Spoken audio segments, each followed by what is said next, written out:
Hi hello నమస్తే. My name is Gomathi. ఇంకా చాలామంది ఏం చేస్తుంటారంటే పక్క వాళ్ళ విషయాల్లో ఇన్వాల్వ్ అవుతూ ఉంటారు.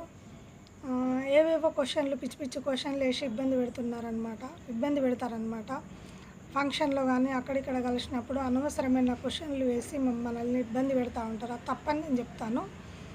మనము ఎక్కడికన్నా వెళ్తే అలా లైట్గా పలకరింపుగా ఏదో ఒకటి చిన్నగా మాట్లాడాలి తప్ప వాళ్ళ పర్సనల్ లైఫ్లోకి వెళ్ళి అన్ని విషయాలు చర్చించి వాళ్ళని క్వశ్చన్లు వేసి ఇబ్బంది పెట్టద్దు అనమాట. అది అసలు ఒక మేనరిజం అనిపించుకోదు, పక్క వాళ్ళకు కూడా ఇబ్బంది అవుతుందన్నమాట.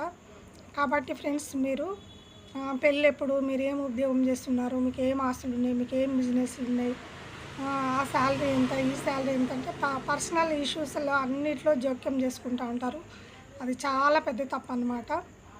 అలాంటివి ఏమీ చేయకండి. ఎవరి లైఫ్ వాళ్ళకి ఇష్టం వచ్చినట్టు గడుపుతూ ఉంటారు. అట్లా క్వశ్చన్లు వేసి అయితే ఇబ్బంది పెట్టద్దు. Thank you for watching.